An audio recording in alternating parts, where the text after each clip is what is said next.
We are here today to discuss this amazing book by David Sainsbury. It's a brilliant book. It's a wonderful read, which, as again I said earlier, is very rare in economics. I couldn't put it down. This will probably be for many people the first time anyone hears about what Eric Reinert has called heterodox economics. But I think if you read it, you'll find it makes an enormous amount of sense to almost anyone, no matter what their economic school of thought is. So I'm very, very pleased to be doing this today. It's an enormous pleasure. And I want to thank all the participants before we even start. What I need to do quickly is to just read some ground rules before we go on. So I'd like to welcome everyone today to this conference entitled A New Model for Economic Growth on the West, about David Sainsbury's book, Windows of Opportunity. I'm Professor Jacob Soll, and I just have a few housekeeping notes before we get started. We're using Zoom's webinar platform for discussion, which means you're automatically muted and videos are turned off, so no need to worry about what's going on around you. If you have a question today during the discussion, please click on the Q&A button on your Zoom screen. We will leave the last portion of the conference today for a few questions. Please do not answer your question on the chat function. We're going to take them from the Q&A, and I'm going to have to read them out. If you'd like to rewatch today's discussion, we're going to make the recording available on this, the Center for the Political Future at USC, our fantastic Center for American Politics, run by our very brilliant Bob Schrum. And that'll be up in a day or two. But now I'd like to hand it over to our amazing Dean, Amber Miller, who is going to introduce the conference. Thank you. Thanks, Amber. Thank you, and good morning. It is my pleasure to welcome you to our conversation on Lord David Sainsbury's new book, Windows of Opportunity. I'd like to first thank Professors Jacob Soll and Ramon Roncier, who envisioned and organized this event, and our own Center for the Political Future for support in making it happen. We have a truly impressive panel to help us unpack some of the ideas that Lord Sainsbury offers for driving innovation and economic growth in a changing global marketplace. In this book, he points out that a crucial element is a strong collaboration between business and government, and also academic institutions, that not only provide the scientific and technological innovation, but also policy experts and thinkers from the humanities and social sciences that provide crucial perspectives. To reverse economic stagnation, we need government to strategically fund research and protect national expertise and industry. That said, the global pandemic may also have provided us with a new window of opportunity, a new chance to think about how economies should work, how to remain competitive, and what really matters when we think about the concept of innovation. Drawing on decades of experience, Lord Sainsbury is offering a roadmap for changing the game, focusing not on individual companies, but on industries that transform rather than iterate. And he has had a front row seat as an entrepreneur, a philanthropist, and the UK's former Minister for Science and Innovation.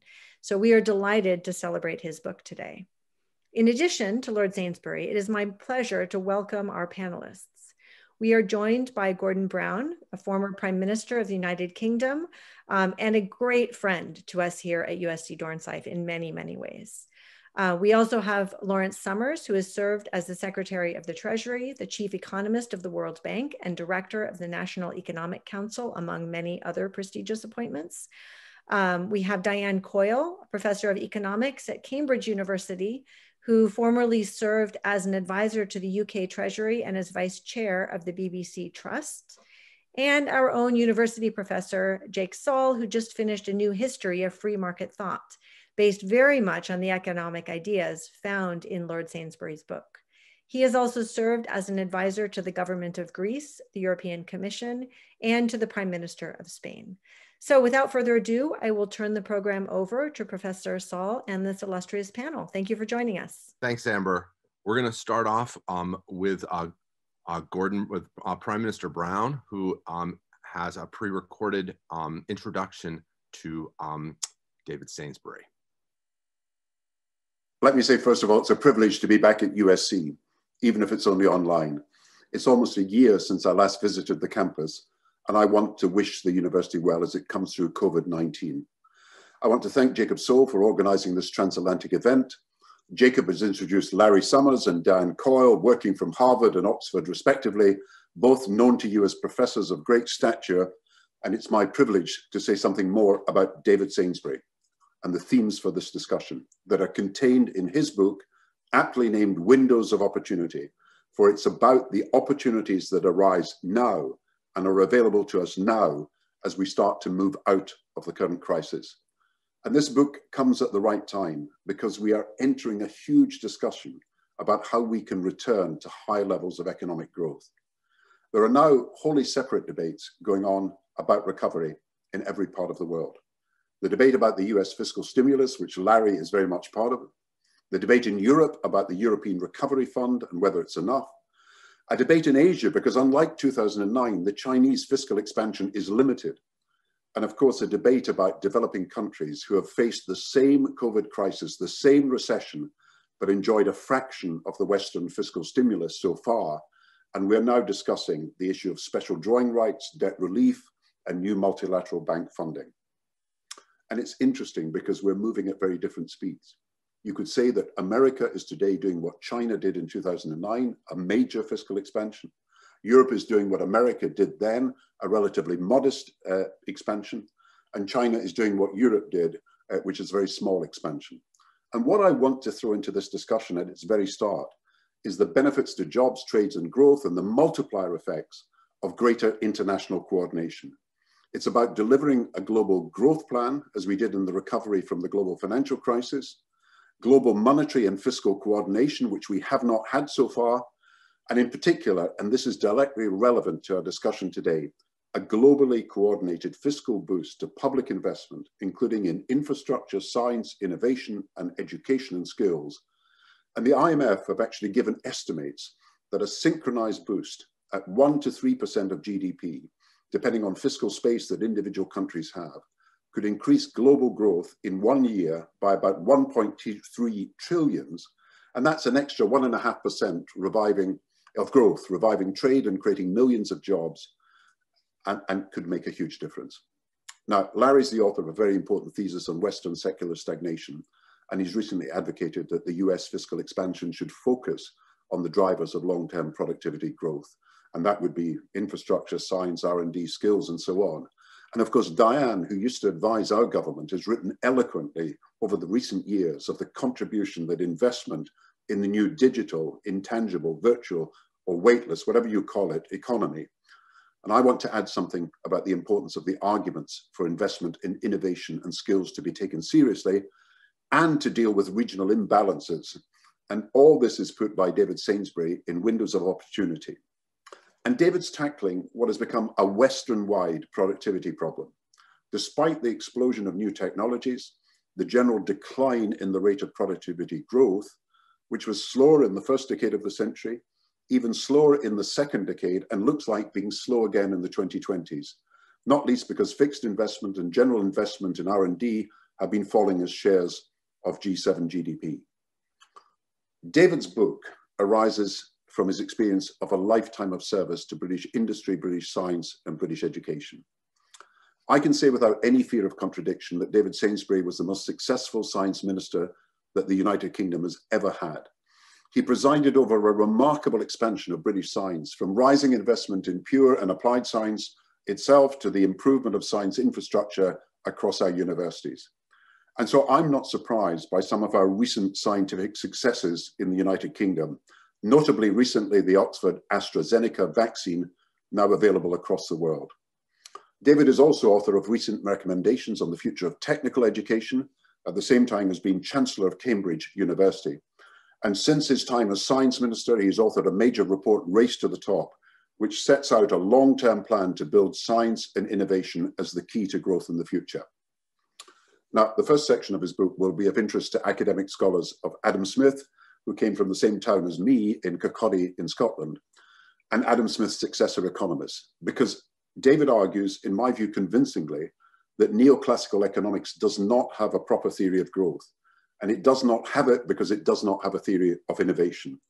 And David writes of the capability market opportunity dynamic and argues that growth is essentially driven by innovative businesses.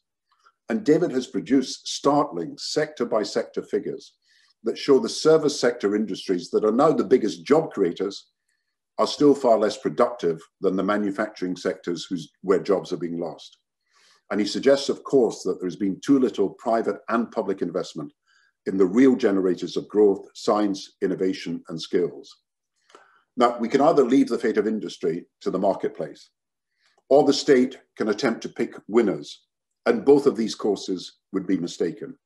But we could, as David proposes, offer public support for science, skills, and innovation. And we could support, as nations already do through defense programs, the key industries and technologies of the future, not least against heavily subsidized Chinese competition. This is an important debate because the 2020s already look like a low growth and indeed probably a high inequality decade. And this is a huge issue affecting our politics, how we can recover high levels of growth and fair distribution. For it is the failure to deliver sustained and inclusive growth and the displacement of well-paid employment that has been fueling the rise of populism right across the Western world. And I can say as a former finance minister, there is not a finance minister in any part of the world who does not worry about and has not been damaged by the failure to improve growth levels and productivity in their economy. I was lucky to serve 10 years as a finance minister, but the failure to deliver is such a big problem that the turnover of finance ministers is now very high indeed. I say in the United Kingdom sometimes, there are only two kinds of finance minister. There are those who fail, and there are those who get out just in time. But I believe you will hear from David today that the problems we have in delivering higher levels of growth based on innovation and productivity are soluble. It needs us to understand the true drivers of growth. We need public and private sectors to work together, and that should happen nationally and internationally wherever possible. I still believe, and I hope we can discuss, that we need a global growth plan with investment in infrastructure, including in science and innovation. But here, I'm privileged to be able to introduce you to David Sainsbury, whose thoughts and proposals are of great interest for the future of every country. Thank you, Gordon. This shows the stakes of this book, which are very, very high. And now it's on to David Sainsbury, the author of the book himself, to speak about it and to present it to you. Jacob, thank you very much indeed. Since the 1990s, the G7 group of nations, comprising the world's largest industrialized economies, have all shown declining rates of economic growth. Over the same period, growth in many developing countries have been extremely fast, especially among a group of rapidly industrializing countries, the so-called I6. That includes China, India, Indonesia, Poland, South Korea, and Thailand. One consequence of these two trends is that the G7 share of world's gross domestic product, that is the total value of goods and services produced, has fallen from 2/3 in 1990 to half today. Neoclassical economists who, since the 1960s, have dominated economic policy debates in the G7 countries, have not, however, been able to agree on an explanation of the declining growth rates of the G7 countries, describing them in many cases as a productivity puzzle. I think this is an extraordinary situation. When faced with one of the most basic questions in economics, which is why do growth rates of countries vary? The economics profession is basically saying, we don't know the answer. Why can't they come up with the agreed answer? I think that the reason they can't is because in most cases their thinking is based on a mathematical model of growth, which has built into it three assumptions which are completely unrealistic. They are that the capabilities of firms do not matter, and that we can think in terms of the representative firm, that firms are managed by rational managers, and that consequently entrepreneurs play no part, and that we're dealing with perfectly competitive markets where everyone is selling the same product at the same price. Also, neoclassical economists have not found a realistic way of incorporating technology into their markets. As a result, into their models. As a result, they've assumed that technology is not activity specific. And when they seek to explain the determinants of a country's rate of increase in output, they do so by throwing technological change into a residual left after measuring the supposed contribution of labor and capital outputs.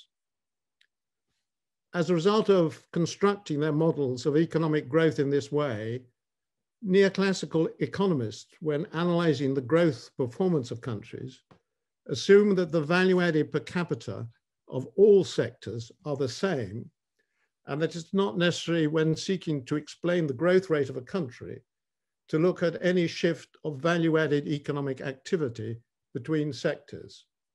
And this, as you'll see, is a serious mistake. In view of the fact that neoclassical economists are unable to explain the poor productivity growth rates of G7 countries, we need, I believe, a new theory of economic growth, which explains the different growth rates of countries, and in my book, Windows of Opportunity, How Nations Create Wealth, I've set out such a theory, which I've called a production capability theory of economic growth. This theory of economic growth is based on the fact that the value added per capita figures of the firms of a country, which are used to calculate its rate of economic growth, depends not only on their production efficiency, but also on the competitive advantage they have in the marketplace and the price that they can therefore charge their customers. Apple iPhone, for example, creates a lot of value added per capita for Apple, but not because it's produced more efficiently than competing products, but because it's perceived by its buyers and its customers to have a competitive advantage because of its better performance, functionality, and design. As a result, Apple can charge its customers a higher price. The competitive advantage of firms in a sector depend, therefore, on their rate of innovation and their capability to take advantage of market opportunities created by new technologies, new customer demands, or both. This will vary between sectors, and the rate of growth of a country will therefore depend on what is happening to the value added of firms in its different sectors and any shift of economic activity between sectors. If we now look at the sectoral figures of the United States over the period 2008 to 2018 on this chart, we can see how the production capability theory of economic growth, which I've described, can be used to explain the slow growth rate of the United States over this period.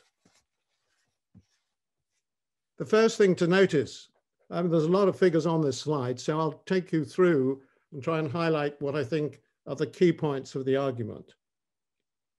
The first thing to notice about these figures is that if you take the value-added figures for 2008, there are substantial differences in the value added per hour worked in the different sectors of the economy.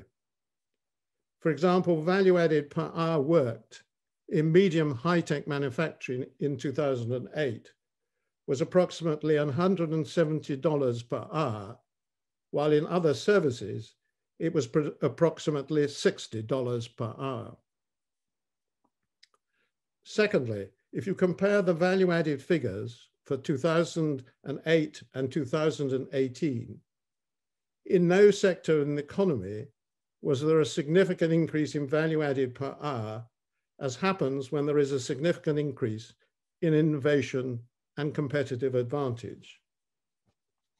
Thirdly, if you compare the percentage of GVA figures for 2008 and 2018, there was a shift of sectoral activity in the economy from medium high-tech manufacturing to other services, due almost certainly to increasing competition from developing countries.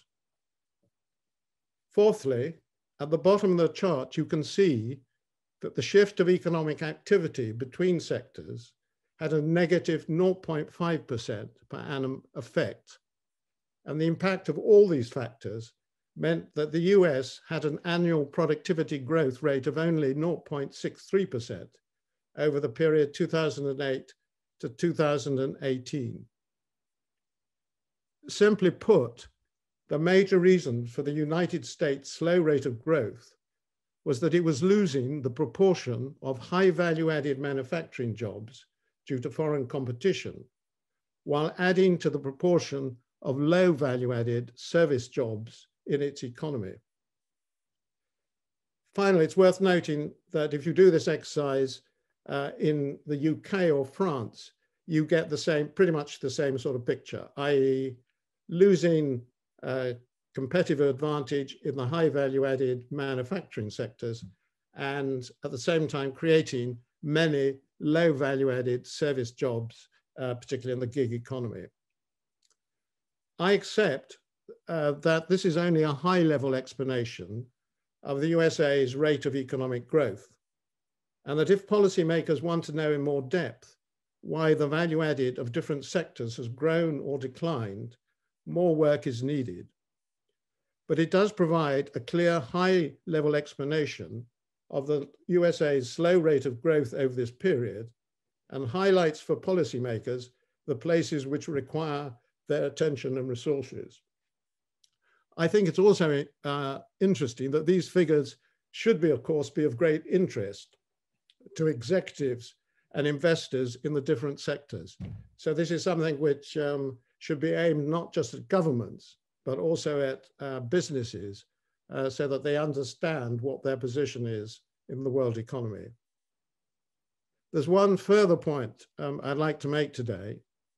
I think it's important to understand that in the world economy, there is a ladder of economic development whose rungs represent products that require increasing amounts of organizational and technological capability, and which produce increasing amounts of value added per capita due to fewer companies being able to reach the higher rungs. It is a ladder that developing countries have to climb by increasing their organizational and technological capabilities if they want to increase their standard of living.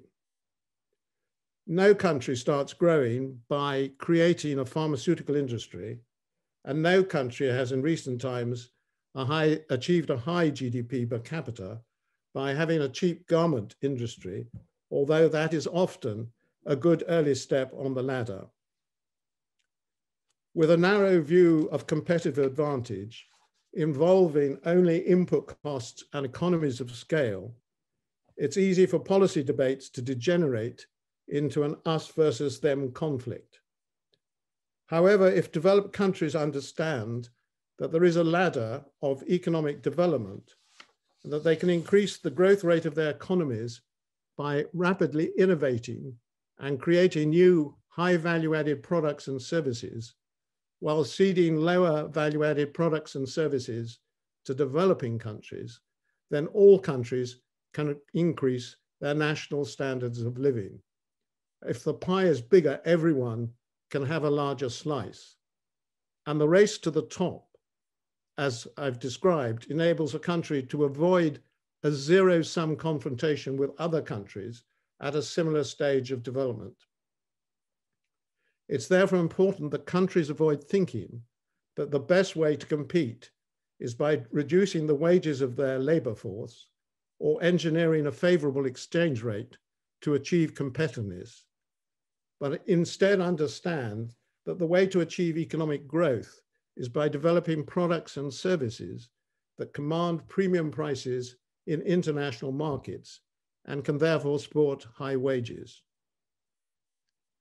Finally, I'd like to say that this debate about models of economic growth is not a pointless academic squabble, but an argument with important implications for policy making. Let me mention one clear implication. Many neoclassical economists argue that it doesn't matter if the USA or the UK loses all their manufacturing jobs and replaces them with service jobs. But as the figures I've shown you make clear, losing high value-added jobs in manufacturing and replacing them with low value-added jobs in services will lead to a fall in GDP. And it's difficult to see any future scenario in the United States or the UK where there will be enough high value-added service jobs to replace the loss of all high value-added manufacturing jobs. Any strategy to raise the rate of growth in the United States or the UK must include policies to maintain or better still increase our high value-added manufacturing sectors. The theory of economic growth, which I've set out today, does not provide easy answers for Western developed countries, but I think, and I hope it shows, that if we're prepared to learn new skills, speed up our rate of innovation, and produce new high value-added products and services, which are successful in world markets, we have a chance at continuing to raise our standard of living. The reverse is also true, that if we don't innovate, if we don't produce these new products, and we continue to see a slide in our high value-added manufacturing jobs, then it's not only a question of low economic growth, you could actually see a decline in living standards. So that is brief, is what my book says. Thank you very much.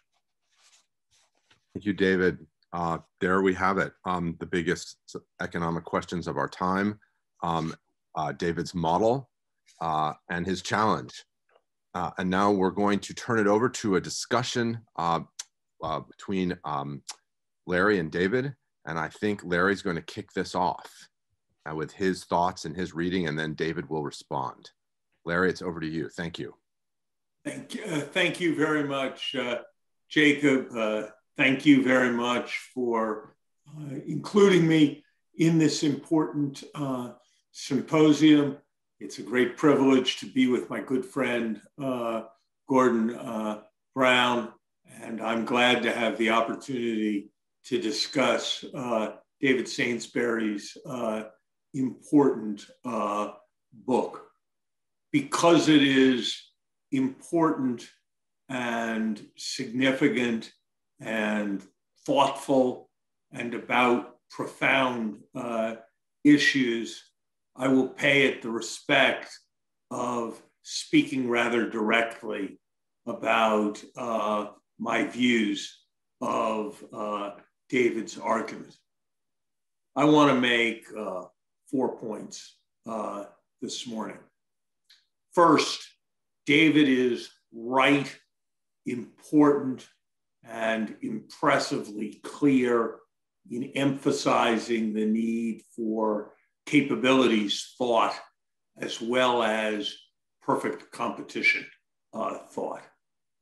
Second, David's arguments about high value added industries versus low value added industries are unfortunately substantial confusions of economic theory and do not stand logical scrutiny.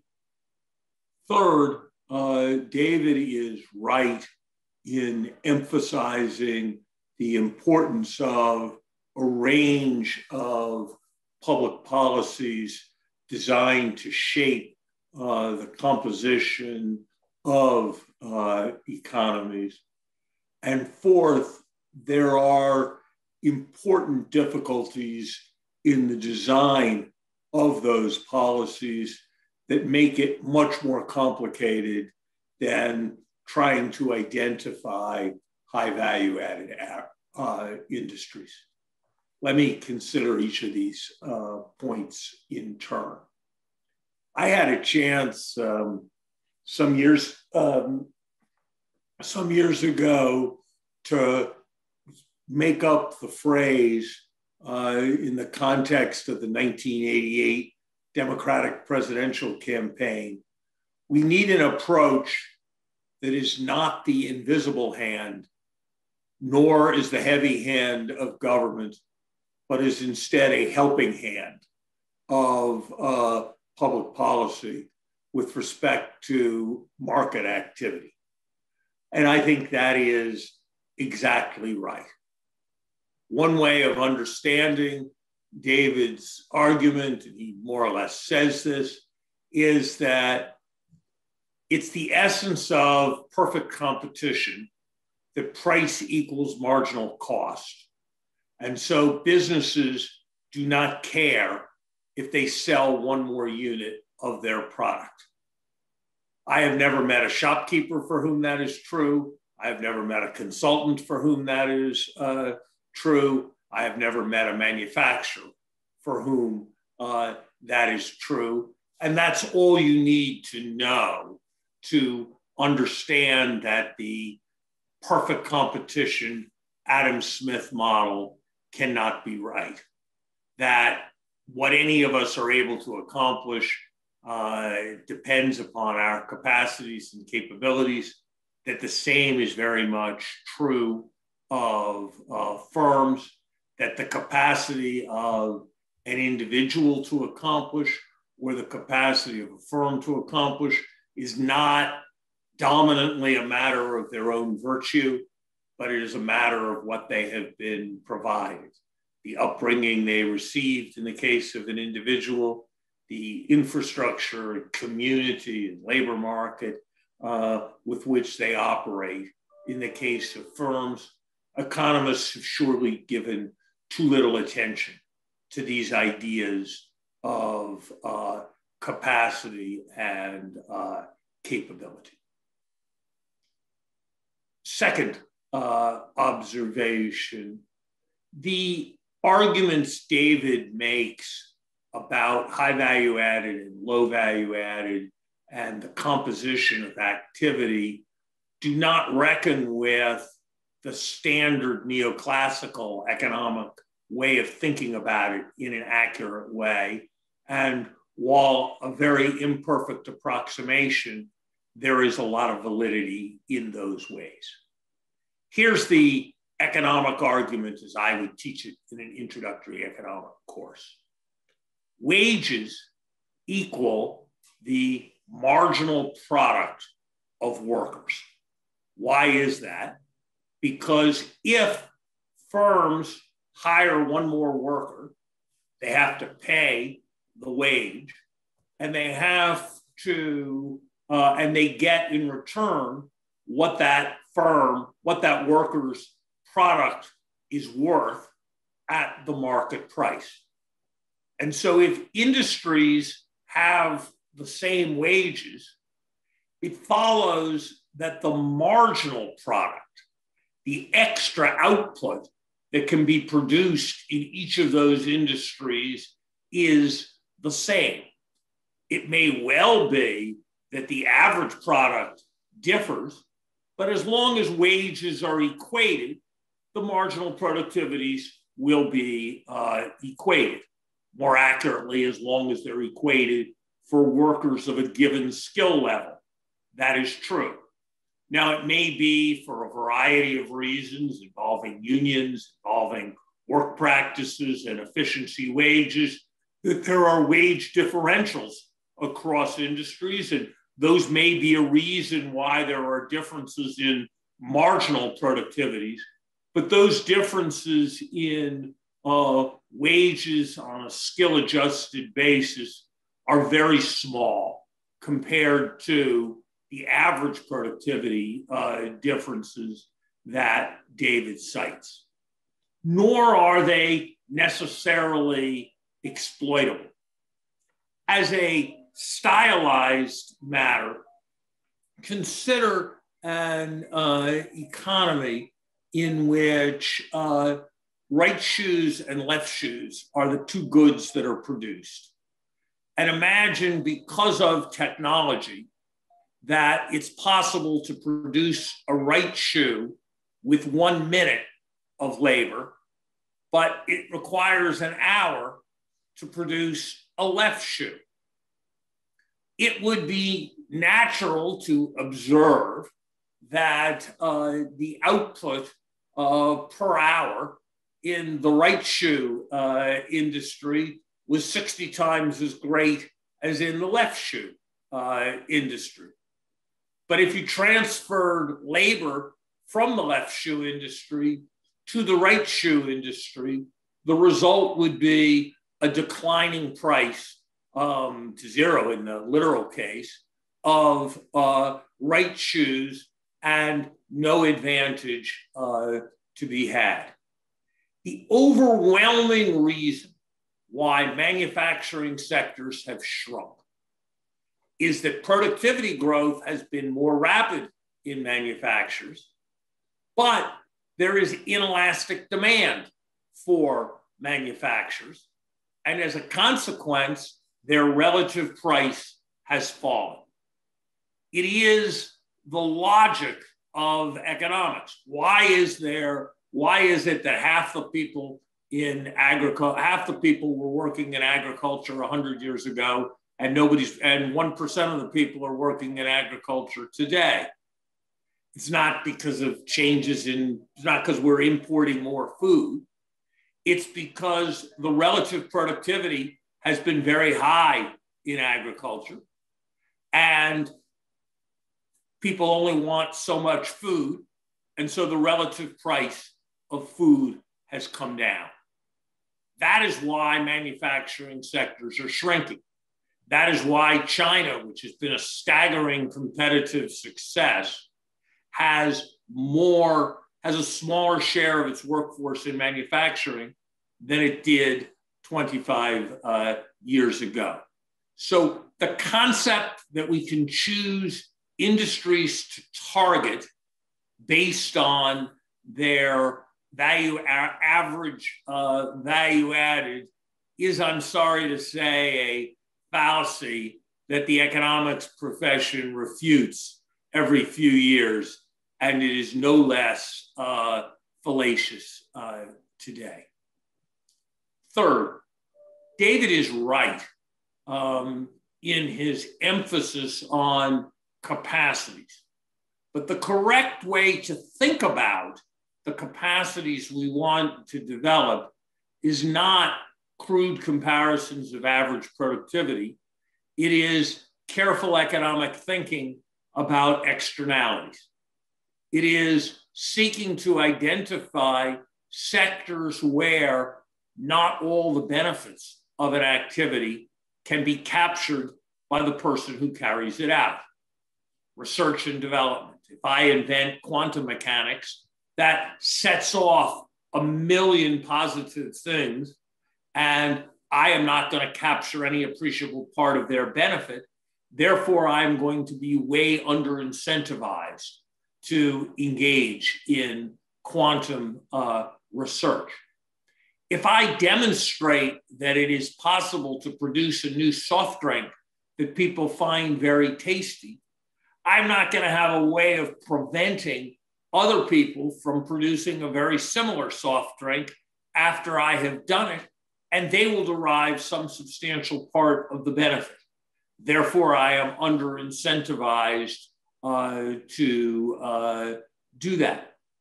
It is the experience of countries that as they grow more experienced in producing a product, they find that the cost of producing that product goes down, not just for the producer, but for other producers. And so I would suggest that the crucial concept in figuring out how to target which activities to subsidize and support is not anything about average product, but is instead about the provision of externalities. Now, I have some sympathy with some of David's policy recommendations, if not all of its reasoning. There are some reasons to believe that the externalities, the R&D, the innovation associated with some categories of manufacturing may be larger than with some categories of services. But I think it is important to anchor the discussion of capacities in where are there positive externalities not captured by the economic actor as the basis for making these kinds of judgments. Fourth and finally, I'll tell a story that I think points up some of the complexities, and I don't know what the right answer is. In the early 90s, the United States was considering, it ultimately decided not to, build a so-called superconducting super collider. It would have been a larger version of the particle accelerator that is CERN today. And this was going to be a very substantial, innovation-oriented project.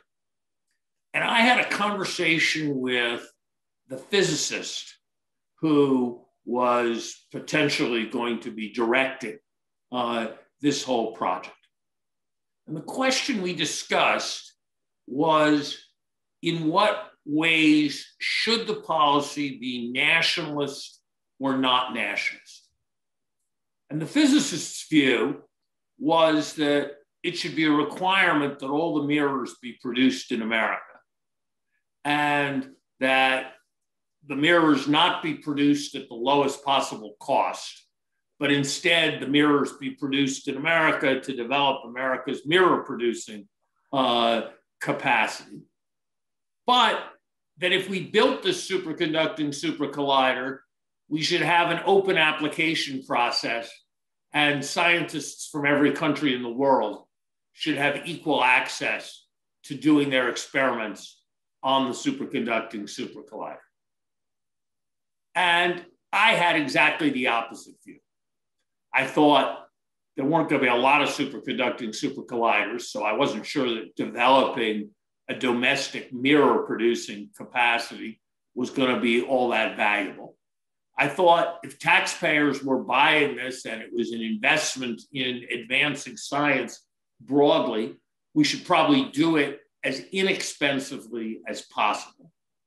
And I thought if we were going to be making an investment in this global public good, we probably ought to have the benefits, prestige, Nobel Prizes, first access to scientific results, probably ought to disproportionately redound to America, since we were the ones who were making the investment. We debated it back and forth, and it all in the end proved moot because Congress didn't want to pay for the thing. But it's an example of what I think is a very important question for policy. Are we trying to encourage innovation broadly for the world? Are we trying to encourage innovation that is designed to give us, whoever us is, a competitive advantage? What is it we should pay for? Economists tend to favor basic research, but if somebody invents a new, the next version of quantum mechanics, that's probably going to spread all over the world. It may not give any particular advantage to those who are local. On the other hand, if someone invents a better way to produce tennis balls, that's likely to redound very substantially in the neighborhood to a tennis ball industry. So the question of capturing advantage nationally, investments to support capacity that are national versus international, I think is a very important one. And I'd be interested in David's thoughts about it. Thank you for the opportunity to be here. And thank you, David, for the very substantial stimulation that your book provided, both where I agree and where I disagree. Thanks, Larry. Now it's over to David. Larry, thank you very much for those remarks. I think it's always interesting in these cases whether the ideas that someone puts against your ideas makes you concerned about the theory you put forward, or whether they actually make you more certain than ever that you're on the right lines. And I think if you take your 4 points, we can argue a bit about details of 3 of them.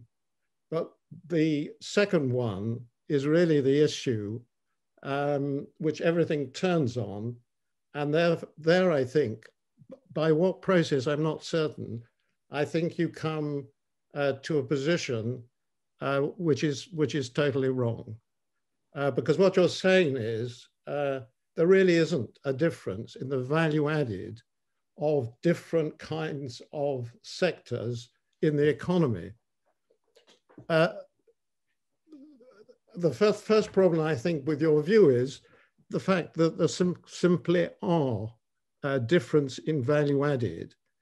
And as I hope I explained, there are very good reasons why there are differences in value added.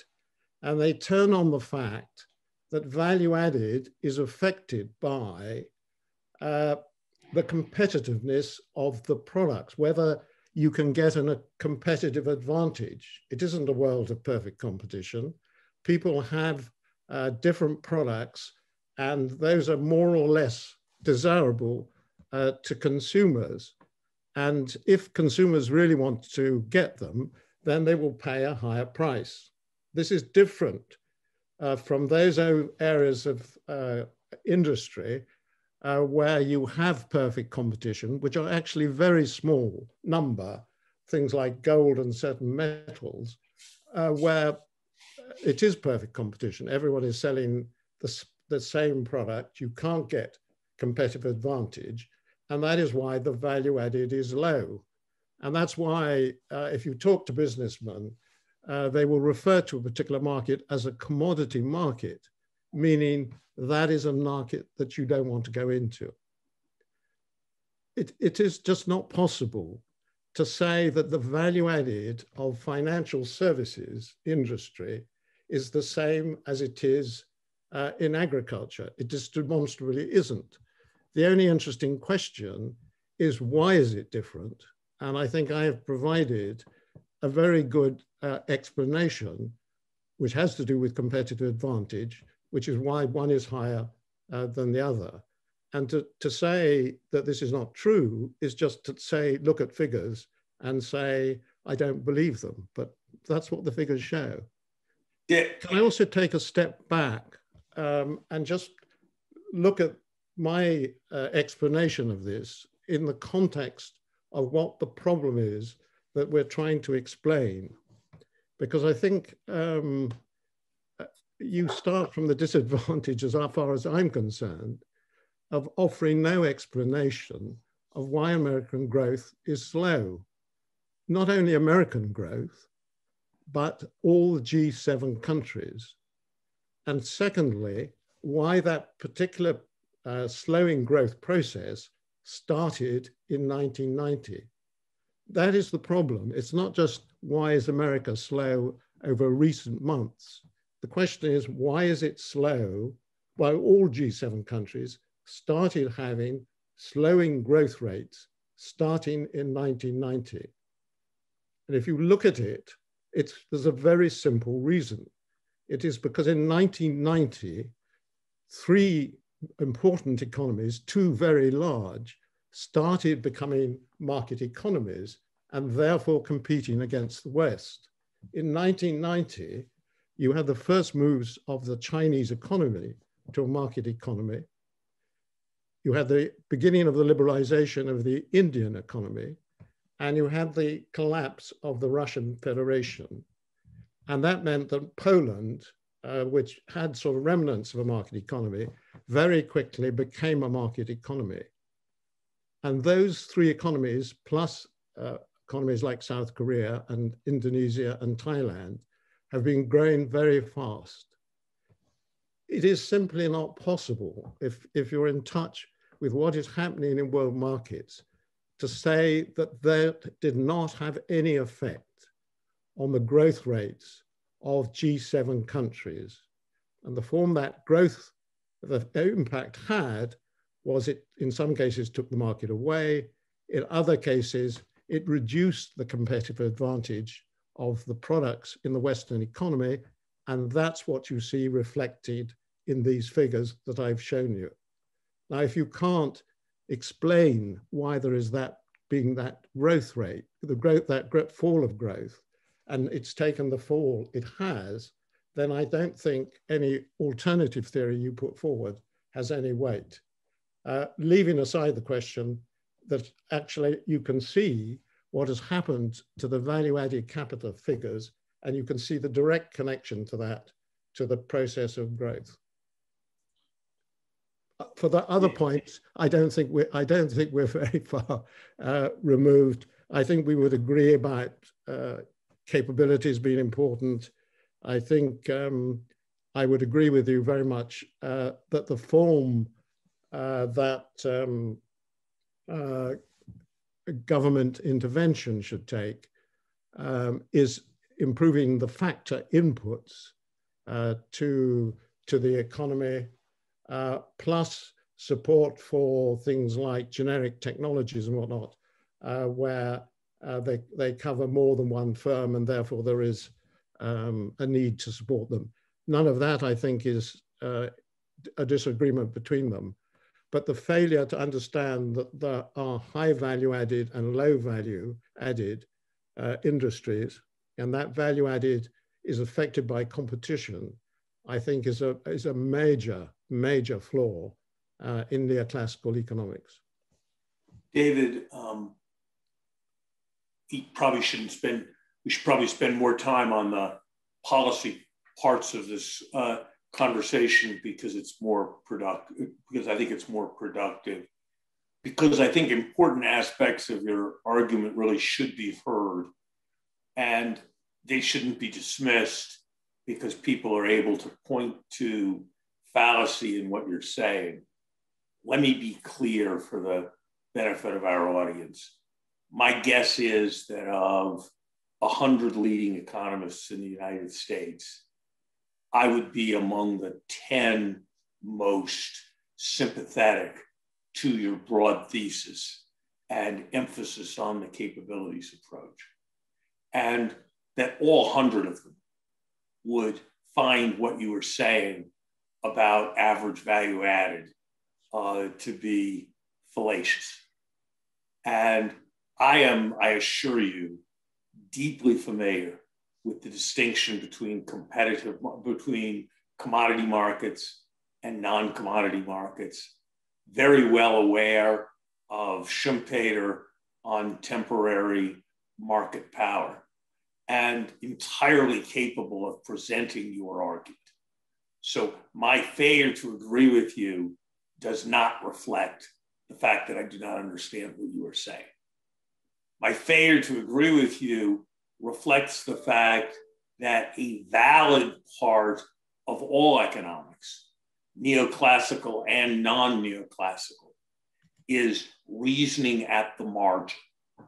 And that for the purpose of thinking about composition questions, what is relevant is not the average productivity of a worker in X, but is the productivity if you remove 1% or 5% or 10% of the workers from industry X and move them to industry Y.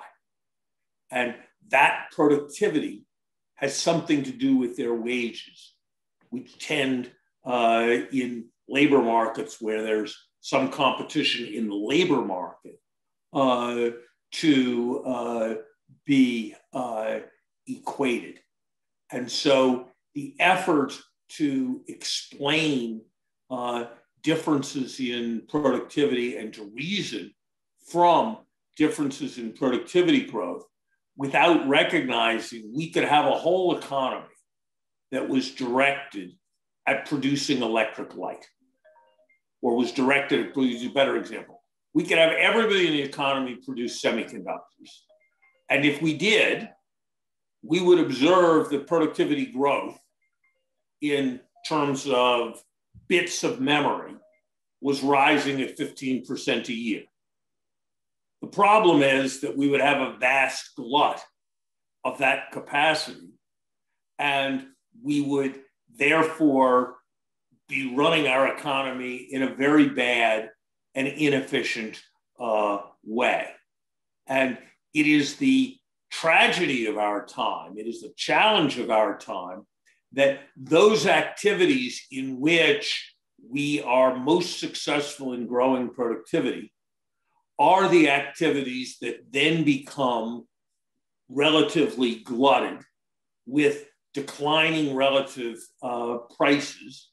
And we then see a larger share of the labor force move to other activities where it is less possible to produce productivity growth.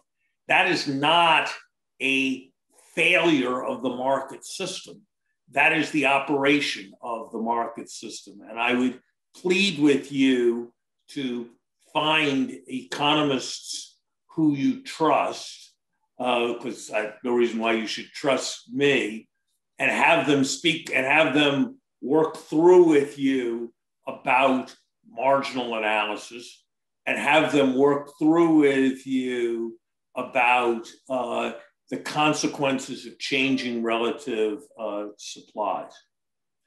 There is perhaps 15% of the American economy, possibly, I suppose you could argue 20, although I don't think it would be convincing, and my best guess would be 10, that has been affected by competition from China. It therefore seems extraordinary to suggest that that is a major factor explaining the productivity slowdown, since I can show you productivity slowdown in a large number of sectors, construction, for example, that are utterly unaffected by competition from India and China. So I think there are a whole set of explanations of the productivity slowdown. To take the most obvious one, up until 1990, the average education of the US workforce was increasing by about 9 months a decade. And that trend towards increasing human capital essentially stopped. And that you'd expect when human capital stopped increasing, that average output per worker slowed substantially. There are a variety of other factors, but it is just not true that there's nothing to say to explain the pervasive G7 productivity slowdown, except for your particular notions about loss of manufacturing to China. And I really think you'll be much better off in your argument stressing the very powerful insights you have about building capabilities. I have to say, this is really a very fascinating debate, because I occasionally think, well, there must be some explanation why these brilliantly clever economists can't see what is happening on their doorstep, which is that China is moving into some of your high value added areas and essentially putting them out of business, or certainly reducing their value added, and that is slowing up your economic growth.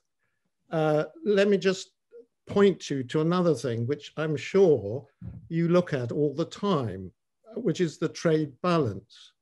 And I'm sure you look at the trade balance and you realize that you actually had pretty much, if anything, slightly positive trade balance on the high advanced technology goods in the US. And that was up to, it was in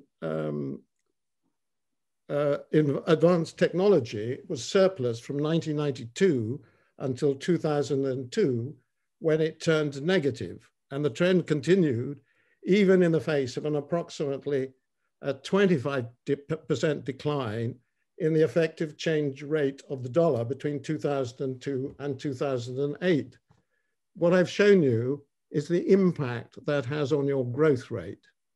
And that is the direct result. You can't argue that a trade balance has nothing to do with competition from countries like South Korea, Taiwan, or China.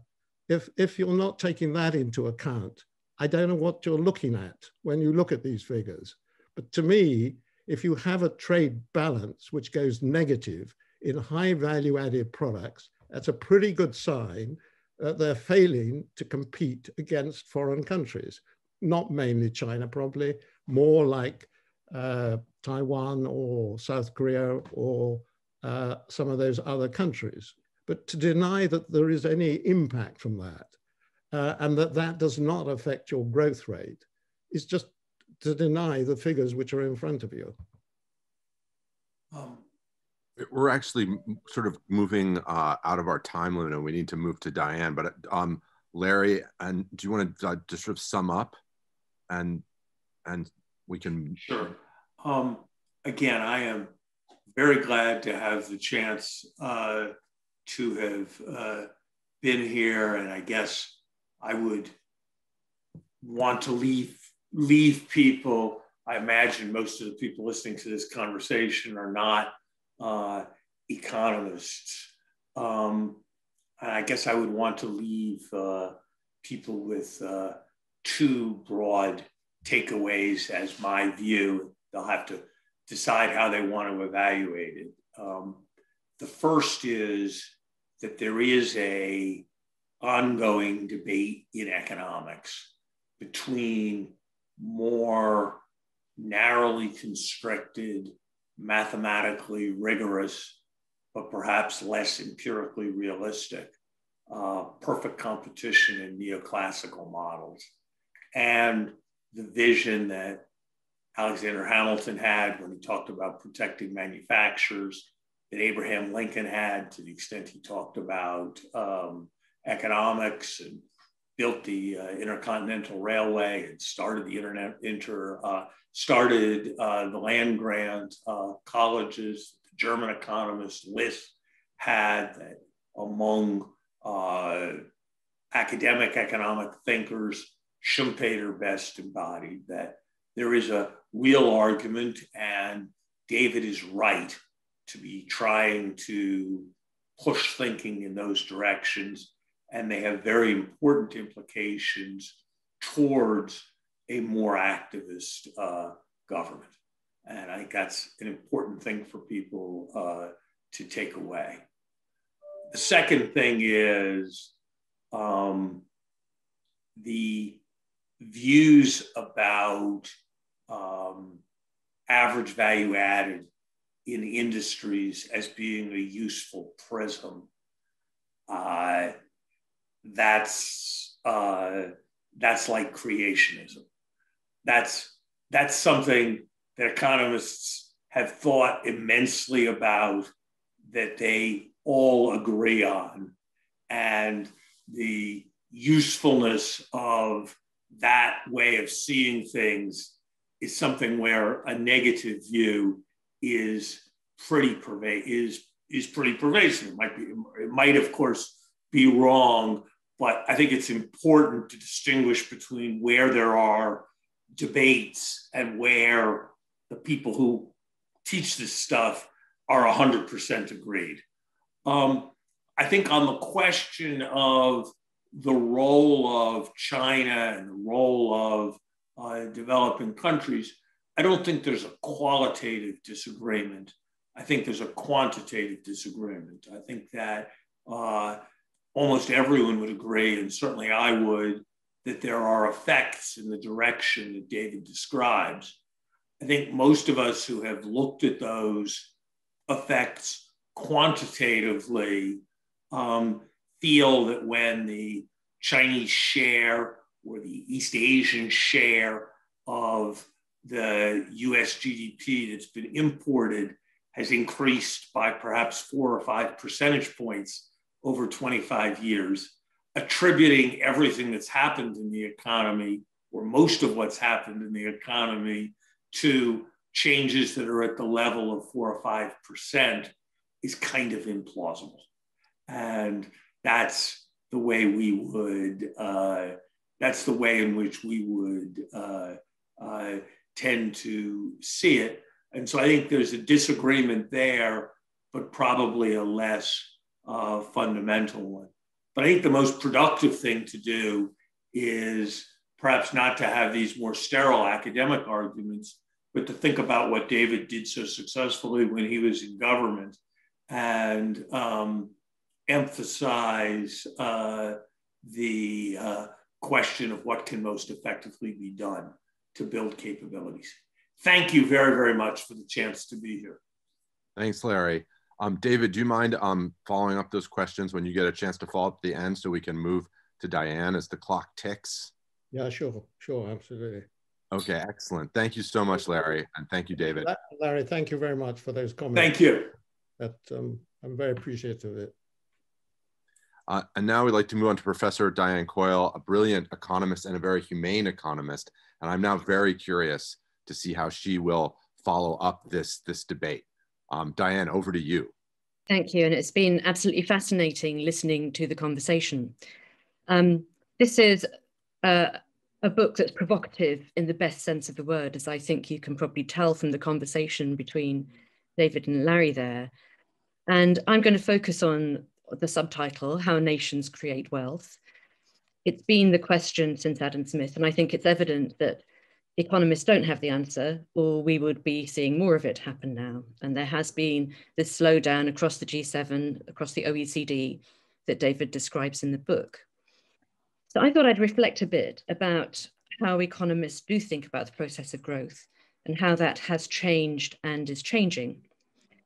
And the book, as you can hear from the conversation, challenges what you might call core neoclassical macroeconomics. And if I were to caricature this, it has representative agents and firms, rational expectations, money is a veil, there's an absence of institutional frictions, and nations differ mainly in the parameters that you impose in the various models or estimate in the model. But above all, there's no central theory about how innovation happens. And yet, when you start thinking about economic history or technology, as I do, actually innovation is right at the heart of the story. And in lots of areas of economics, there's a lot afoot. There is a lot of work going on technological change and innovation, including in economic history and including in long-term perspectives.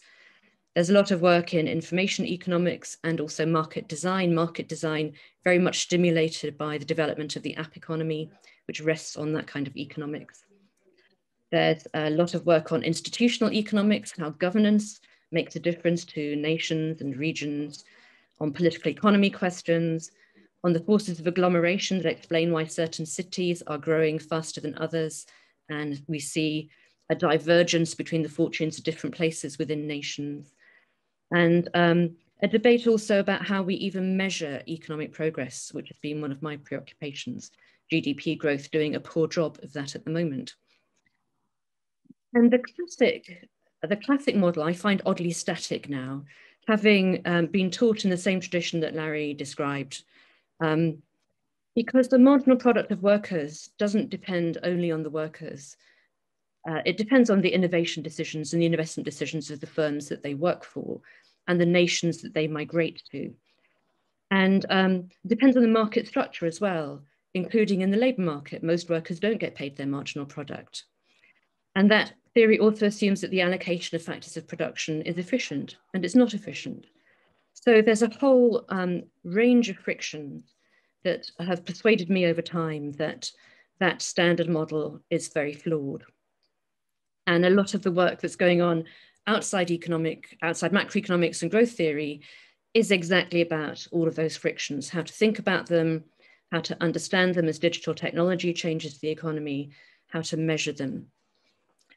25 years ago, I wrote my first book about the digital economy called The Weightless World, and I think a lot of it was valid, and, full of foresight even, but it did reflect this view that Larry really set out, that it didn't matter that the share of manufacturing in the economy was going down because employment was shifting to services which were lower productivity, and that was fine, and we could import From countries that were more efficient at the manufacturing or lower cost, we could import what we needed. And I think that really underestimates the extent to which services are linked to manufacturing, and that both of them are geographically tethered, including by tacit knowledge, know-how, knowing how to do things, the kind of tinkering and wrangling that engineers have done throughout the history of technological change.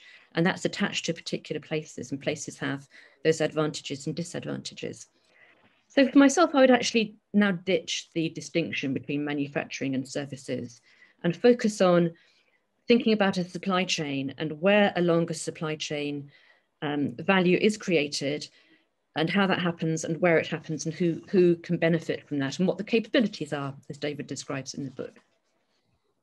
And as the digital transformation has proceeded in the past century, certain trends have become really apparent. There's the point about increasing agglomeration in certain cities, skilled people cluster, they exchange ideas, that tacit knowledge has become very important in those industries at the frontier, either of services or of manufacturing. There's market concentration, partly because of the dynamics of digital markets, partly because of policy failures. There's growing divergence in both skills and earnings, and having a four-year college degree has become a marker not only of your income, but of your broader well-being and even your life expectancy.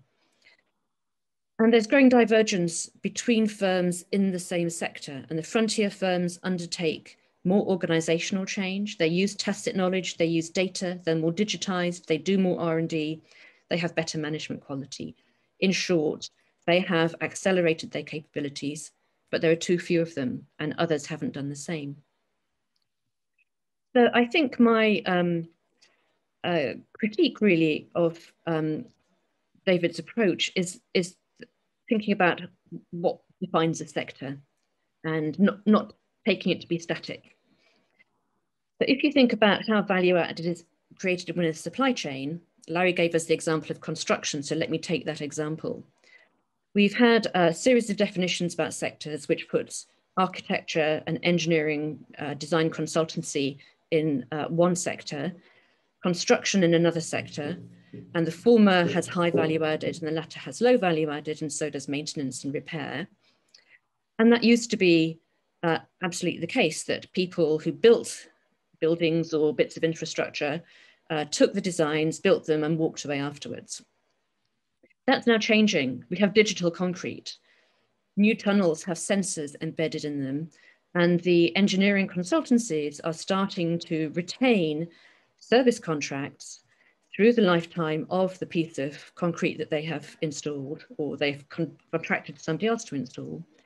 And so where that value is being allocated in the economy, in the sectors, is different. And this is why I love Jacob's work. We think accounting definitions are really important. They shape how we see the world, and seeing the world shapes how policy gets determined and therefore what happens. So I think thinking about innovations and how to use innovations is really important. And some economists, Bob Gordon prominent among them, but many others too, have started to conclude that innovations are getting harder to find. I think they're getting harder to use for reasons about to do with the skills base, to do with organizational capabilities within firms, and to do with market concentration. But I also think there are measurement challenges, and I'm quite skeptical about a lot of the data because of my own research. For example, looking at pricing of telecommunication services and how awry that has gone because of a failure to take account of technological change. And in work that I've done with the ONS in the UK, we've added 0.16 percentage points to an experimental GDP measure each year. And that's quite a lot given the relatively low growth rate we have.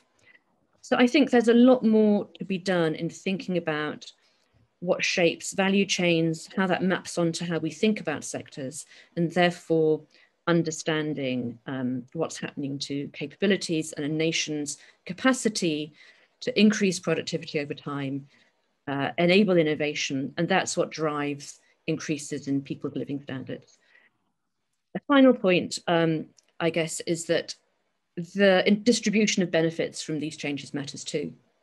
So to loop back to where I started about workers not being paid their marginal product, the the way the labour market has been operating, enabled by some of these changes, and the way that there are very adverse distributional outcomes linked to structural change in the economy also need to be part of the story. So we need to think about the capabilities of firms, but also the relationship between firms and the people and the places that those people live in. And I think the hardest part of the policy challenge will be the coordination that's needed across actors and across decision makers in a shared narrative of progress and understanding what's driving progress. So making sure that we're thinking about creating a sustained competitive advantage, as David argues, but this is not a zero-sum game. And that is the bit that concerns me about the China debate and how easily that turns into a discussion about a zero-sum race.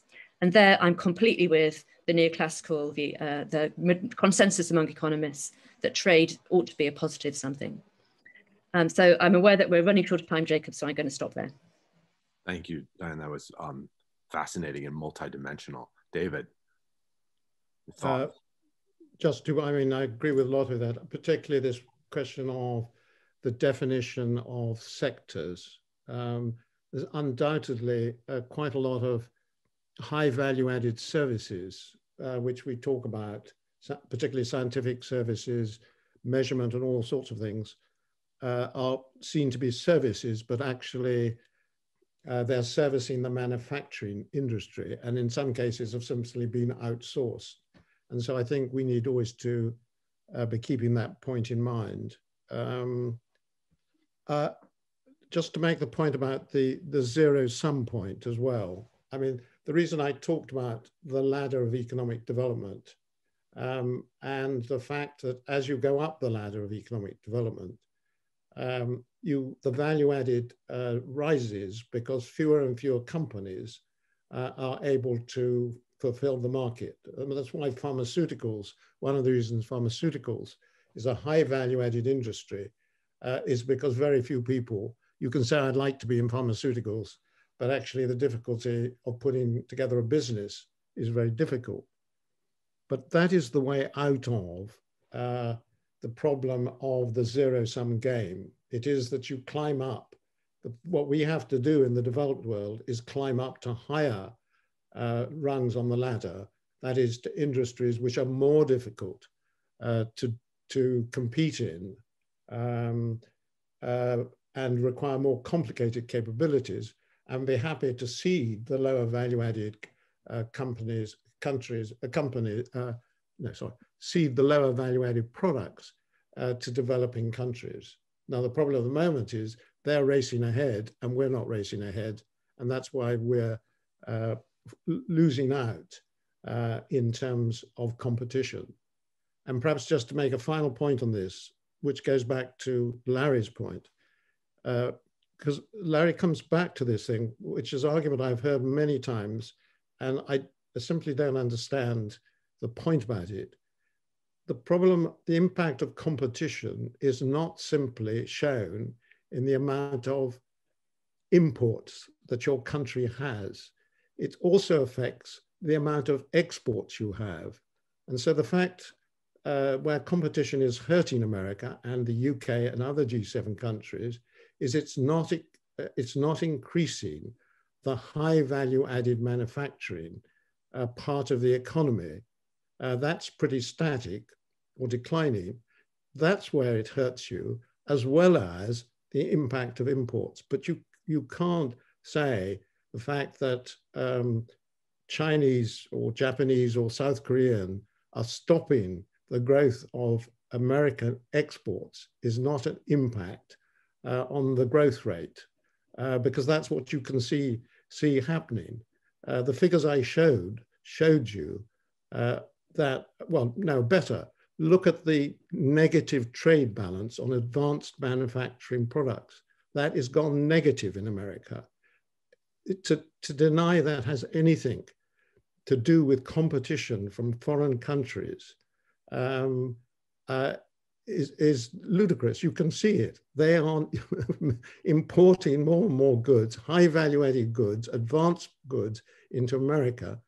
And whether you agree or not about how they come to be high value added products. The fact is they are high value products, and that directly affects the calculation of GDP. So that would be, but that's not really directed at you, Diane. It's directed at Larry, and a part of that conversation. The point you made, I totally agree with, though I do think this question of the ladder of development is very important, what I've called the race to the top, because that's how you get out of the zero-sum conflict. It's quite interesting to see the example now in the US of the debate about how the consensus is shifting, the debate about rebuilding large-scale chip manufacturing in the United States rather than importing it all. And that to me reflects a recognition that if you're not doing the manufacturing, you're losing the capacity to do the frontier development, which is the high value part of that. And that I think has actually shifted quite a lot inside economics. Totally agree. Any other comments, thoughts, Diane? I also agree. I think that's extremely important. David, any other thoughts? No, I think those are the main ones. I mean, I also agree with Diane's point about innovation. I think one of the main, I think innovation, the more you look at it, the more innovation is the central feature which drives economic growth. And if you look back on economic history, where does the growth come from? And it comes again and again, it comes from innovation and increases in competitive advantage. I think you can't overestimate how important innovation is. It's not capital investment. Capital investment will come if there is the innovation and creates competitive advantage. It's innovation that drives it.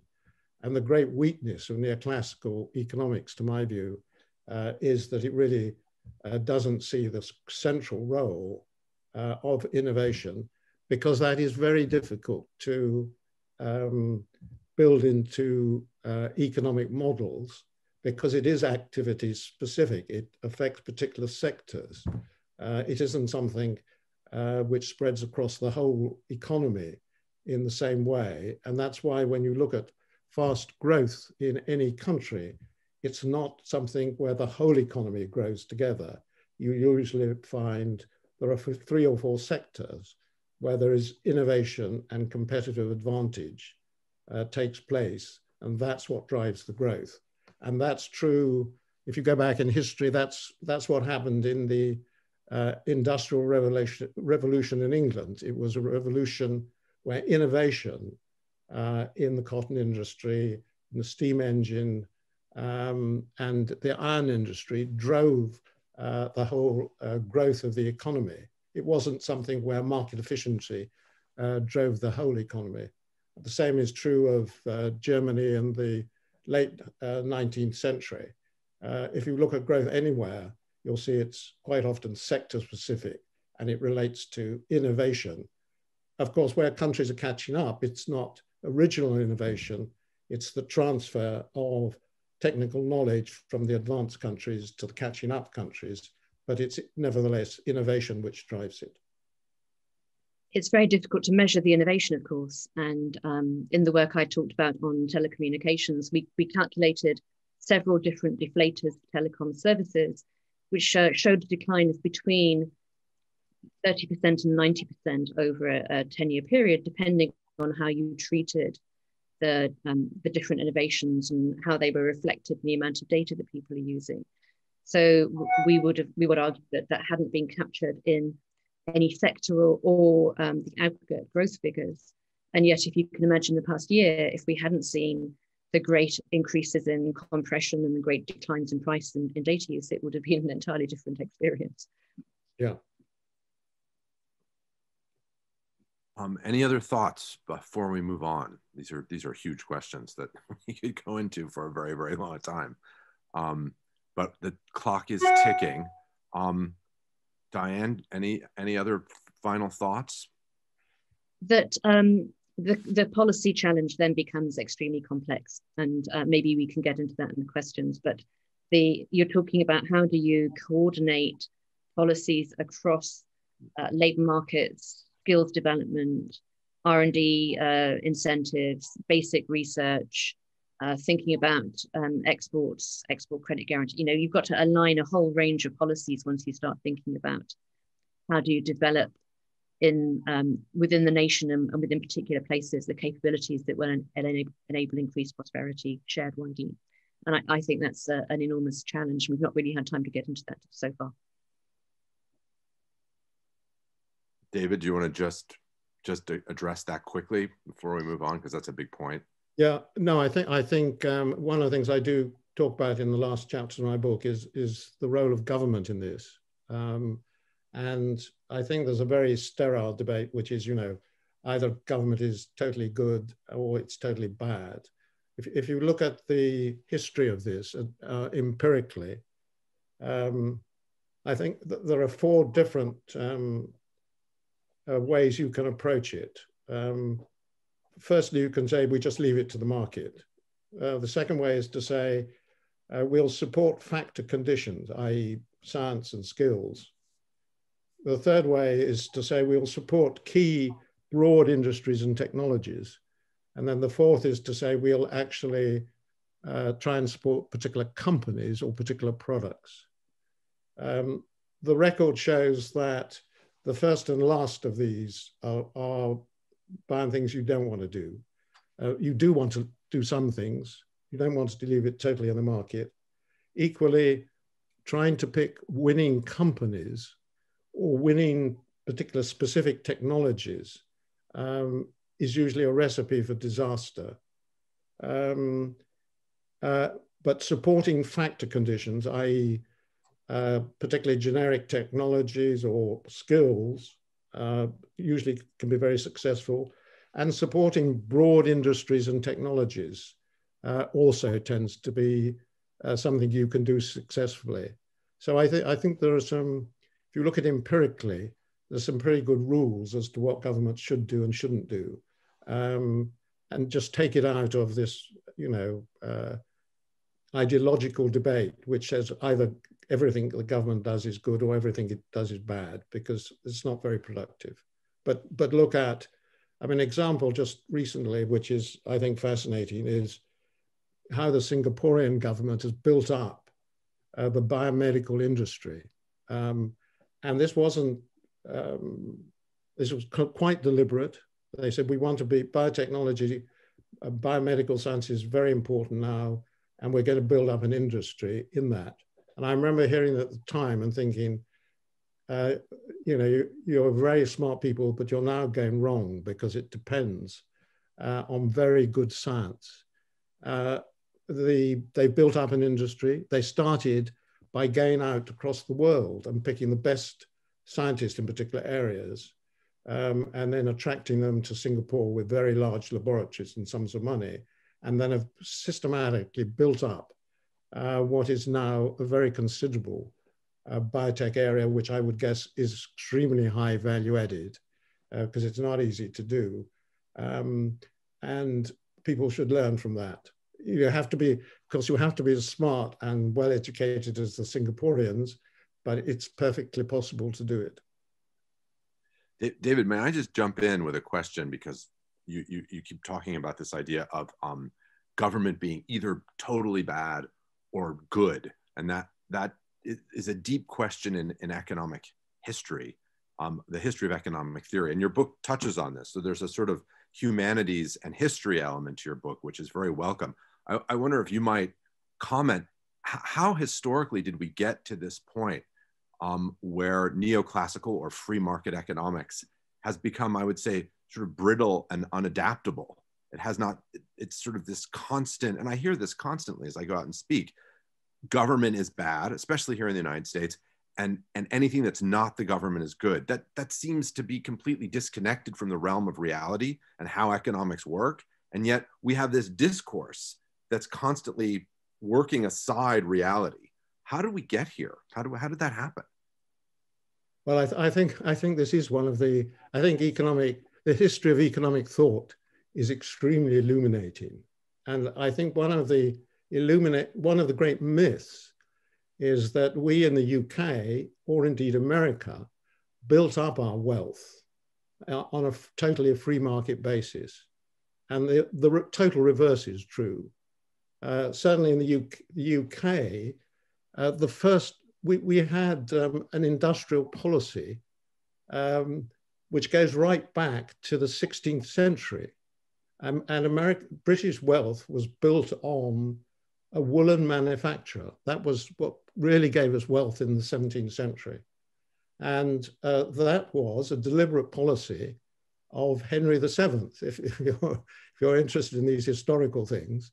As you know, well, you probably don't know, but he was actually exiled as a young man to Brittany, and he stayed with his aunt there. And he observed that, particularly in Flanders, what was then Flanders, they were very prosperous, and they were very prosperous because they were manufacturing woolen garments. But they were using British wool, and indeed, the way you cleaned it was something called Fuller's Earth, and also came from Britain. When he came back to England, became king, he said, we want to be prosperous, we need to be prosperous, because we have large debts to Italian bankers. The world does change in some things. And he created a British woolen manufacturing industry. And he did it by absolutely industrial strategy practice. He put large tariffs on the import of woolen goods. He put charges on the export of wool, which did in the our place which made woolen garments was Florence. And that was destroyed because we put a high price on export of wool. He then gave patents, which were effectively local monopolies to manufacturers. And he attracted into the country Flemish weavers to train British workers in woolen cloth. And that's how we became a prosperous country in the 16th and 17th century. And if you ever go to the House of Lords, and if indeed, like you have to sit there a long time, you will observe that the Speaker of the House of Lords sits on the wool sack. And he sits on the wool sack because that was a reminder to our leaders that the wealth of England was in the woolen industry, woolen cloth. And that was pure industrial strategy.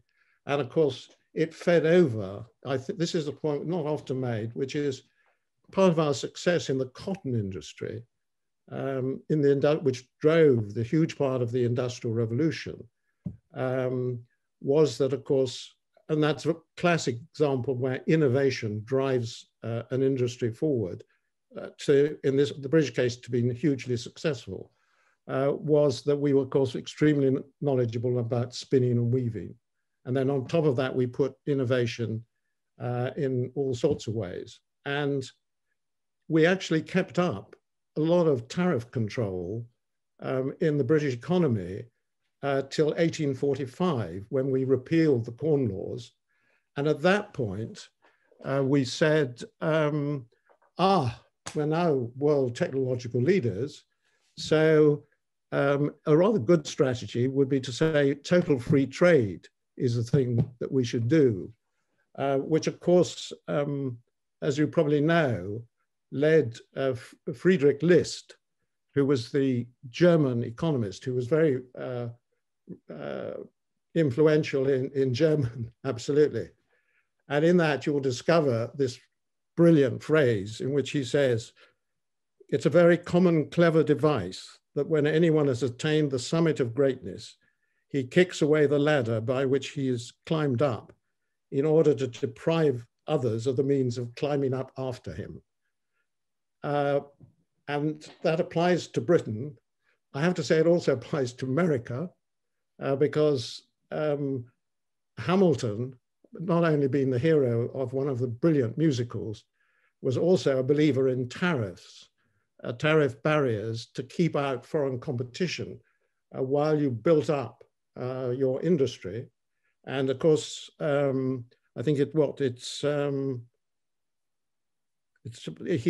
first tariffs come just while he was Treasury Secretary or just after. It was at 5%. And those tariff barriers remained in America, gradually growing, So that by 1935, they were in the sort of 40%.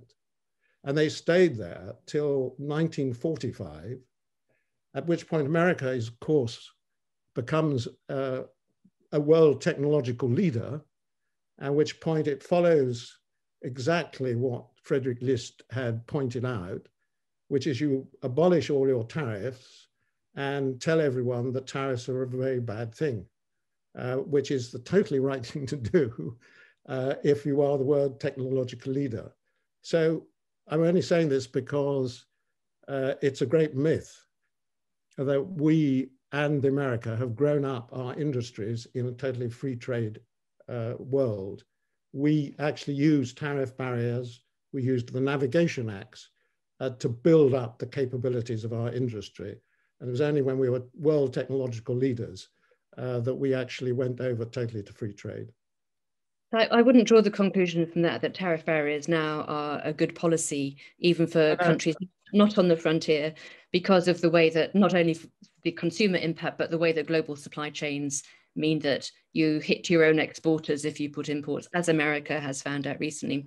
But if I can plug my own most recent book, there's a lot of nuance in thinking about the, this is market, state and people in the role of government versus the free market. And of course, getting away from that false dichotomy that David set out. But the point to make here is that it's never a good thing to protect declining industries with tariffs.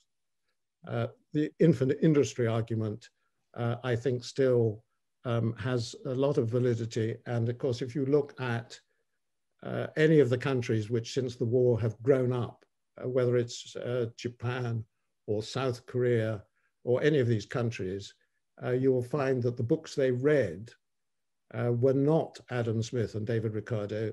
They were Hamilton and Frederick List and Schumpeter. Yes, it's totally a bad thing if you've got declining industries to try and protect them, because that just gets you into worse trouble. But the infant industry argument is pretty strong. Although I will add that Britain, when the wool industry started declining at the end of the 17th century, got extremely aggressive with France, not just with tariffs, but with military action into the early 18th century. And as France took over the wool industry, that the war kept going on throughout the early 18th century until England actually knocked France out of the imperial game and truly damaged their market capacities in the 7 Years' War. So there was a lot of aggressive protection as soon as England was threatened in its wool dominance. And that went back and forth between France and England for almost 100 years. And England kept fighting and kept putting on tariffs until it essentially won through technology, which is a sort of interesting story. That long war between France and England over wool supremacy, which is a story which I don't think has been told well, actually, historically. But I was really happy to see it in your book because it's extremely important to understand that.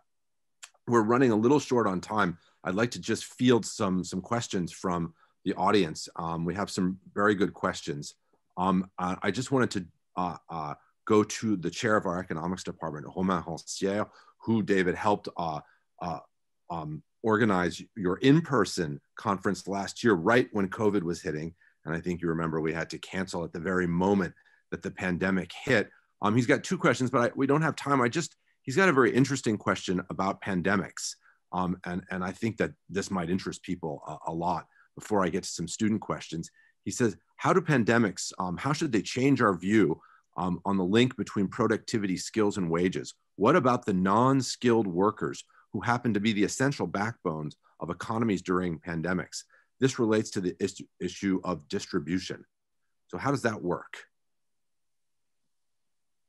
Well, I think it is actually a case of decisions about the distribution of wealth comes in here, because if you take care workers, what they're paid absolutely turns on what the state or private providers is prepared to charge people for the service. And there isn't, in this sense, something called really productivity. What you get paid is what the state or insurance companies decide they want to pay for that service. And we have to find a way, I think, in some of these areas of making certain that the wages are higher because they're paid higher, and people are prepared to give more money for getting those services. Okay, I've got it. It's a straight distribution of wealth decision. Yeah. I've got a question from Julien Emile Gay, and this has to do with GDP, which Diane is also a major expert on. He says, is there any room in this model for natural capital as proposed by Sir Partha Dasgupta? Is conventional GDP the only relevant way to measure wealth? What if high value added jobs decrease natural capital more than they increase GDP? Shall I have a go? So yeah. I completely agree that we ought to be thinking about other forms of wealth than monetary wealth or even physical capital. And nature and human capital is certainly part of the nation's balance sheet and capabilities that we ought to be thinking about. But even in conventional terms, we should be thinking about risk-adjusted GDP and risk-adjusted productivity. So everybody will be aware of the paradox that a natural disaster is great for GDP growth after it happens because of the rebuilding. But we ought to be finding a way of taking into account the how that plays out over time and the consequences longer term of the impact on growth, and think about it in risk-adjusted terms. But for sure, if we are depleting natural capital, we are reducing future agricultural productivity, we are increasing future flood damage and fire damage, and we ought to be accounting for them. Could I just add one point to that, which, because I do think there's a big problem on GDP, which is it's quite difficult and complicated enough doing what it's doing, which is it's not a measure of human happiness, it's a measure of economic wealth. And it just about works because you can have agreed basis between countries of how you measure it and what you measure. I personally think trying then to add on things to it is incredibly difficult. And if you want to stop various other things or relate it to natural capital and so on, the way to do that is to have either a separate system or just to stop things where you think natural capital is being destroyed. Because trying to put this together in the same way, trying to have a GDP as a measure of human happiness is just immensely complicated and almost impossible to get any agreement. So you can't measure yourself against other people. We should just think. I disagree, actually, David. I wouldn't measure happiness and try to add that to GDP, but I think we should be thinking about the resources that we use from nature like any other resources, and you can price those ecosystem services. I'm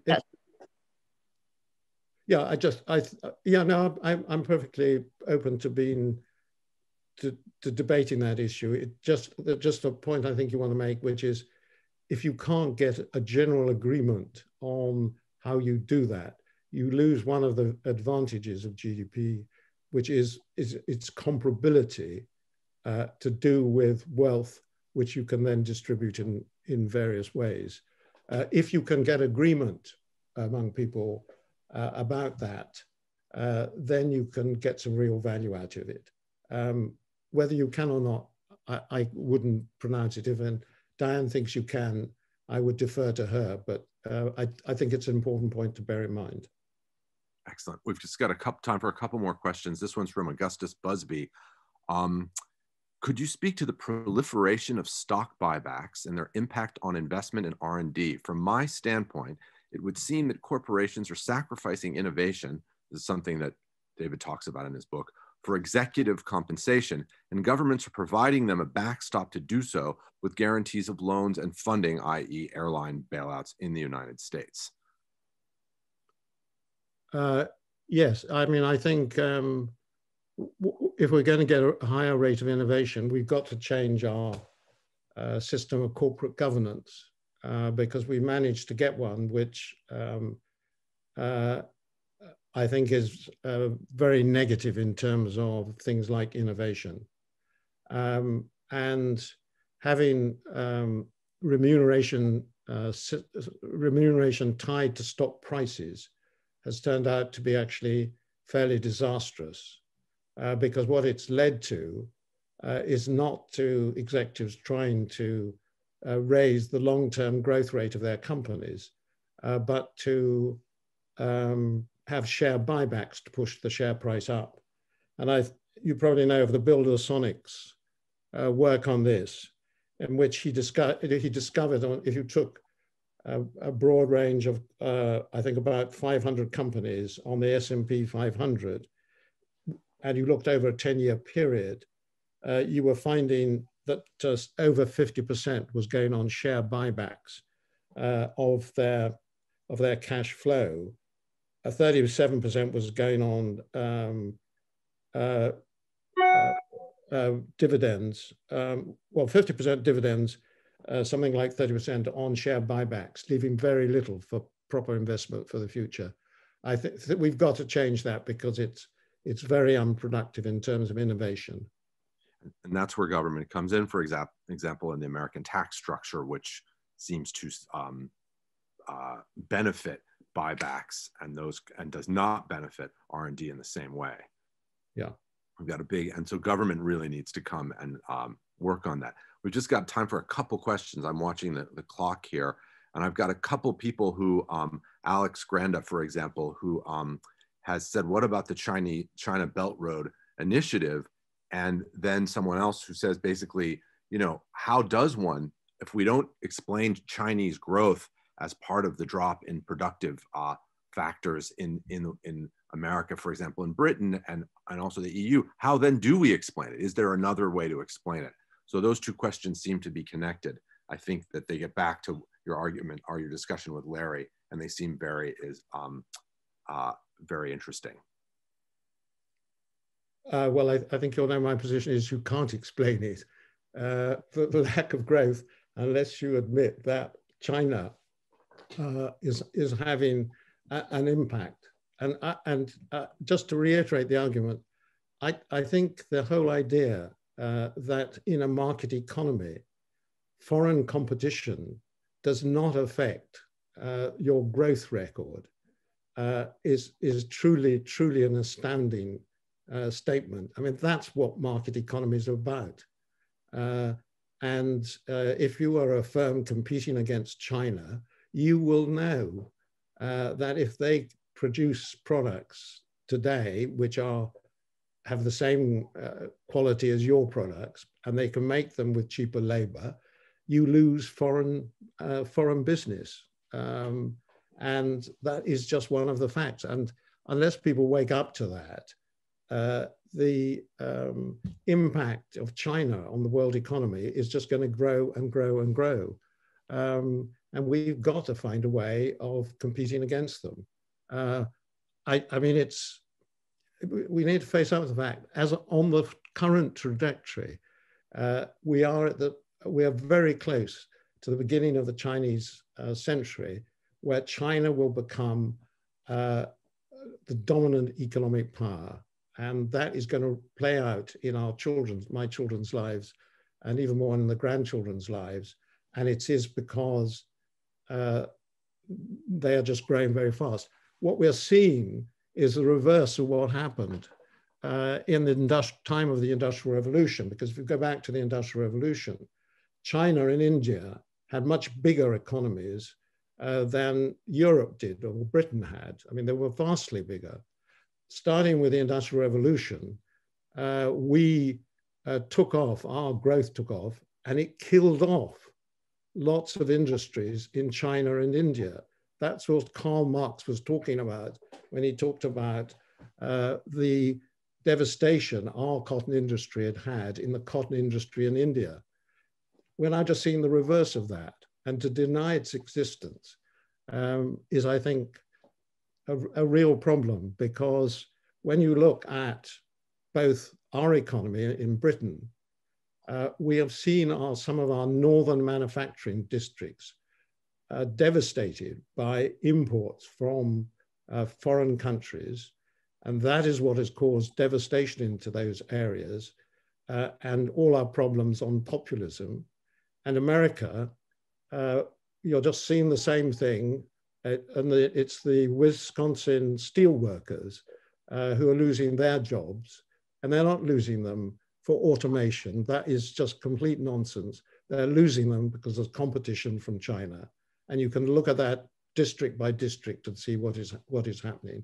And to deny its existence is not only incorrect, I think it's very dangerous, because it means that governments have not taken enough trouble to provide alternative employment or improve productivity or ways of dealing with those communities which have been devastated. And I think a lot of our political problems stem from that failure to recognize the impact of competition. What's interesting about the Belt and Road Initiative is that it's obviously infrastructure investment, and some of that is outside China as well as inside China. A lot of earlier economic work on infrastructure and its impacts claimed that it didn't have a very big impact on growth. But I think that was because it took as a given the existing distribution of factors of production and assumed that was efficient. And it overlooks the way that the economy shaping impact of these investments. So China is now creating, through the Belt and Road Initiative, its own future supply chains, and it's building its own future success. And our two economies have grotesquely underinvested in infrastructure for a very long time now. Absolutely. We're out of time. David, you want to just take a minute to sum up or make a final point before we sign off? No, other than say I much enjoyed this debate. I think we do just have to keep coming back to these issues because I think we are facing, both in the UK, perhaps less so slightly in America, but nevertheless in America also, these declining rates of economic growth. And for the economics profession not to be able to come up with an agreed explanation of this, which points policymakers towards the action to try and reverse economic decline, is I think a very big failure of the economics profession. And I hope that we can take steps to change this. I've tried to set them out in my book. So I think this debate is worth continuing, and I've enjoyed it, and I hope I've persuaded a few people it's on the right lines. Fantastic. Thank you. Thank you, David. Thank you, Diane. Thank you, Gordon. That was a fascinating, fascinating discussion. And thank you for bringing it here to the University of Southern California, where we are on the Pacific front line here in a different world that we see changing in front of us in Los Angeles all the time. Thank you very, very much. That was absolutely fascinating. Thank you very much. I really recommend this book. It's whatever your economic beliefs are, we can speak in them almost in religious terms, which is an old tradition. This book, I believe, will be fascinating to you. So thank you so much. And we look forward to continuing this discussion in other places in other ways. Thank you very much. Thank you very much. Thanks, everybody. Bye.